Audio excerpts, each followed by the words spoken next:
नमस्कार विद्यार्थी मित्रांनो, क्रिएटिव्ह मॅथ्स मराठी या आपल्या लाडक्या युट्यूब चॅनलमध्ये पुन्हा एकदा तुमच्या सगळ्यांचं सहर्ष स्वागत आहे। चर्चा करतोय आता 10वी गणित भाग 2 वरती परीक्षेला नेहमी येणारा प्रश्न या सिरीज मधला हा 8वा प्रश्न। आजच्या या प्रश्नामध्ये आपण चर्चा करणार आहोत दुसरं प्रकरण पायथागोरसचे प्रमेय। या प्रकरणातला एक सगळ्यात महत्त्वाचा गुणधर्म म्हणजे भूमिती मध्याचा गुणधर्म। ज्या गुणधर्मावर आधारित बऱ्याचदा बोर्डाच्या परीक्षेला प्रश्न विचारला गेलेला आहे, त्याच्यामुळे हा गुणधर्म काय आहे तो समजून घेऊयात। या गुणधर्माचं सूत्र कसं तयार होतं ते समजून घेऊयात आणि या गुणधर्मावर आलेले बोर्डाच्या परीक्षेला काही प्रश्न त्यावर पण चर्चा करूयात। तर जाऊयात पटकन पुढे। तर बघा मित्रांनो, या ठिकाणी आपण जर बघितलं भूमिती मध्याचा गुणधर्म लक्षात घ्या। जर असा एक काटकोन त्रिकोण दिसला, काटकोन त्रिकोणामध्ये कर्णावर जर तुम्ही लंब टाकला तर या ठिकाणी इथं हे प्रमेय तयार होतं, हा गुणधर्म तयार होतं। काटकोन त्रिकोण जर अशा प्रकारे असेल आणि कर्णावर QS हा लंब टाकलाय तर इथं सूत्र काय तयार होतं, QS चा वर्ग। एकदम साधं सोपं सूत्र आहे।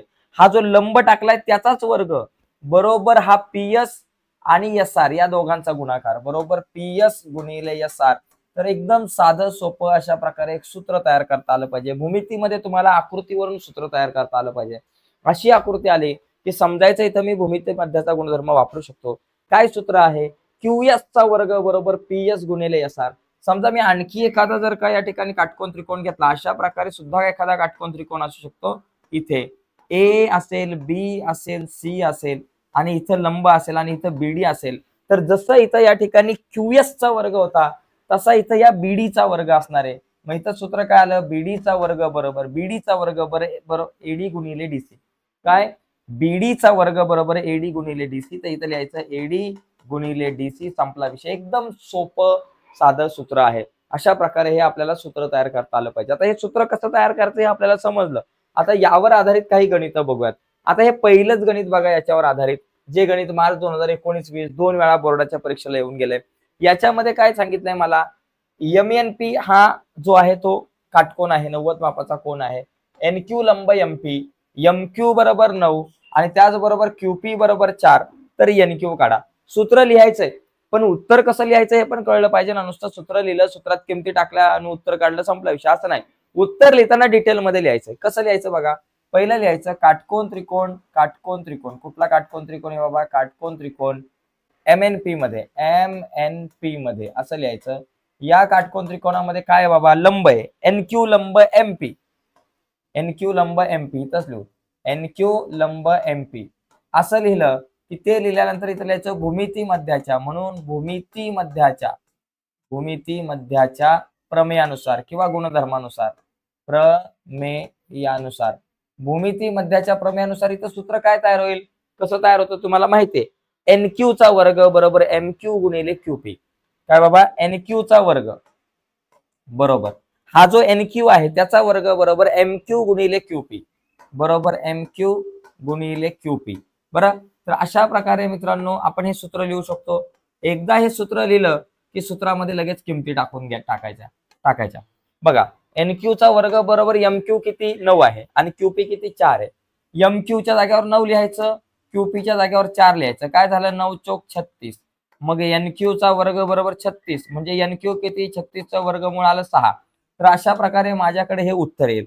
आता याच्यामध्ये लक्षात घ्या, इथं मार्क कसे दिले जातात। समजा 2 मार्काला जर हा प्रश्न आला तर एक अर्धा मार्क जो आहे तो गुणधर्म तुम्ही जो लिहिलाय, जो गुणधर्म बाबा भूमिती मध्याचं प्रमेय असेल, प्रमाणाचं मूलभूत प्रमेय असेल, पायथागोरसचं प्रमेय आहे, कुठला गुणधर्म वापरला ते, त्याच्यानंतर सूत्र काय लिहिलं त्याला अर्धा मार्क, हे जे कॅल्क्युलेशन केलेलं असतं त्याला अर्धा मार्क आणि त्याचबरोबर हे अर्धा मार्क कशाला, उत्तर आला। तर अशा प्रकारे हे तुमचे 2 मार्क मिळतात।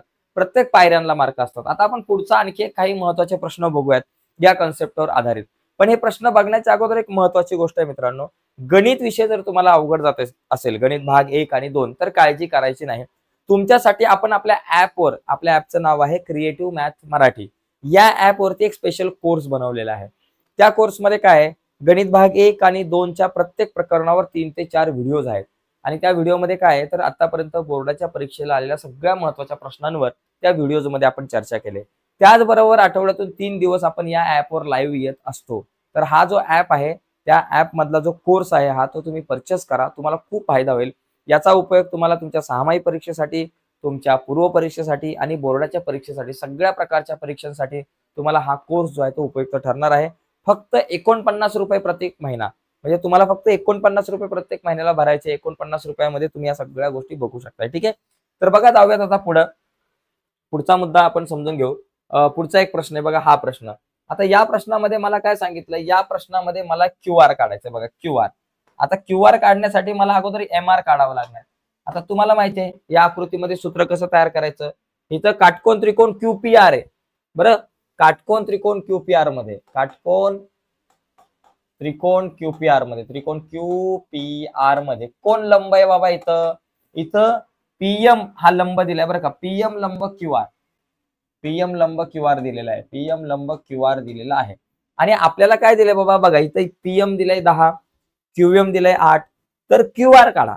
पण आपलं सूत्र काय म्हणतं, आपल्या सूत्रानुसार PM चा वर्ग बरोबर QM गुणिले MR असतं. म्हणजे अगोदर MR काढावं लागेल, नंतर QR काढावं लागणार आहे. मग इथं पहिलं आपण सूत्र लिहू. म्हणून बाबा लंब आहे म्हणून भूमिती मध्याच्या सूत्रानुसार, भूमिती मध्याच्या सूत्रानुसार ओके, सूत्रानुसार, भूमिती मध्याच्या सूत्रानुसार या ठिकाणी. आता भूमिती मध्याचं आपण सूत्र वापरू आणि या भूमिती मध्याच्या सूत्रानुसार या ठिकाणी आपल्याला काही गोष्टी हे कराव्या लागतील. ठीक आहे, तर भूमिती मध्याचं सूत्र या ठिकाणी आपण वापरूयात. ओके, तर भूमिती मध्याच्या सूत्रानुसार काय गणित होईल या ठिकाणी बघा. PM चा वर्ग, काय सूत्र तयार होईल, PM चा वर्ग बरोबर QM गुणिले MR. काय सूत्र बाबा, PM चा वर्ग बरोबर QM गुणिले MR. हे सूत्र वापरलं. आता या सूत्रामध्ये फक्त आपल्याला किमती टाकायच्या. बस किमती टाकल्यावर जे काय उत्तर येईल ते आपलं असतं. किमती टाकून मला MR मिळेल आणि MR मिळालं की नंतर मग आपण QR काढू. ठीक आहे, आता PM चा वर्ग, PM दिले 10, 10 चा वर्ग, QM आहे 8 गुणिले MR, 10 चा वर्ग आला 100 बरोबर 8 गुणिले MR 8 MR. आपल्याला MR ची किंमत काढायची आहे. 100 आपल्या जाग्यावर, 8 गुणिले इकडे आले भागिले बरोबर MR बरोबर 8 ने भाग लावा 10 ला, 8 ने भाग लावायचा 100 ला, सॉरी 8 एके 8, 10 तून 8 गेले 2, वरून आले 0, 8 दुने 16, 20 तून 16 गेले 4, 0 घेतला, पॉईंट घेतला, 8 45 म्हणजे 12.5. MR बरोबर 12.5 म्हणजे MR ची जी किंमत आहे ती या ठिकाणी मला मिळते 12.5. आता MR जर का 12.5 असेल तर आपल्याला काय विचारलंय बाबा, QR किती झालं, QR बरोबर QM अधिक MR. QR बरोबर काय, QM अधिक MR. QM आहे 8 आणि अधिक MR किती आहे 12.5. इथं लिहायचं 12.5, 8 आणि 12 झाले 20.5 तुमच्याकडे झालं QR. तर QR बरोबर किती आलं 20.5. तर अशा प्रकारे मित्रांनो आपण हा प्रश्न सोडवू शकतो. आता याच्यानंतर बघा एक इम्पॉर्टंट आणखी एक गुणधर्म आहे, ज्या गुणधर्मावर प्रश्न विचारला जात नाही, म्हणजे विचारला गेला नाही आतापर्यंत, किंवा कधी कधी त्या कन्सेप्टचा वापर सुद्धा आपण करतो, पण त्या गुणधर्माचा वापर आपण पायथागोरसचं प्रमेय सोडवताना करतो. तो एक गुणधर्म तुम्हाला सांगतो मी आणि त्याच्यानंतर मग आपण थांबूयात, कारण प्रत्येक गुणधर्म तुमचा या सिरीज मधून गेला पाहिजे असं मला वाटतंय. बघा काटकोन त्रिकोणामधील समरूपता बघा, आकृती सेम आहे. इथं तुम्ही भूमिती मध्याचं प्रमेय सुद्धा वापरू शकता. भूमिती मध्याच्या प्रमेयानुसार QS चा वर्ग बरोबर PS गुणिले SR आहे. पण काटकोन त्रिकोणामधील समरूपता हा गुणधर्म काय सांगतो की काटकोन त्रिकोणात कर्णावर काढलेल्या लंबामुळे जे दोन काटकोन त्रिकोण नवीन तयार होतात, हा एक आणि हा दोन, हे दोन काटकोन त्रिकोण परस्परांशी आणि मूळ काटकोन त्रिकोणाशी समरूप असतात. म्हणजे इथं तयार होणारे तीनही काटकोन त्रिकोण एकमेकांशी समरूप आहे. म्हणजे PQR हा जो मोठा काटकोन त्रिकोण आहे, त्रिकोण PQR, समरूप त्रिकोण हा एक नंबरचा PSQ आणि समरूप त्रिकोण QSR. तर अशा प्रकारे आपण या ठिकाणी हा गुणधर्म अप्लाय करतो आणि याचाच वापर आपल्याला पायथागोरसचं प्रमेय सोडवण्यासाठी किंवा पायथागोरसचं प्रमेय सिद्ध करण्यासाठी होत असतो. तर एकंदरीत मित्रांनो आजच्या चर्चेमध्ये आपण इथंच थांबूयात. आपण भूमिती मध्याचा गुणधर्म आणि काटकोन त्रिकोणामधील समरूपता या दोन गुणधर्मांवर थोडीशी चर्चा केली. पुढच्या व्हिडिओमध्ये आपण आणखी नवीन एक इम्पॉर्टंट प्रश्न बघूयात, इम्पॉर्टंट संकल्पना बघूयात आणि पुढची व्हिडिओ तुमच्यापर्यंत पोहोचावी असं तुम्हाला वाटत असेल आणि अजूनपर्यंत तुम्ही आपला चॅनल सबस्क्राईब नसेल केला तर आत्ताच आपला चॅनल सबस्क्राईब करा आणि त्या बाजूला असलेलं बेलचं बटन दाबायला विसरू नका. आणि त्याचबरोबर आपला ऍप आहे क्रिएटिव्ह मॅथ मराठी, हा ऍप डाउनलोड करा आणि त्याच्यावरचा गणिताचा कोर्स जो आहे फक्त 49 रुपयामध्ये परचेस करा आणि गणिताचा चांगला अभ्यास करून चांगले मार्क मिळवा. बाय मित्रांनो, धन्यवाद सर्वांना.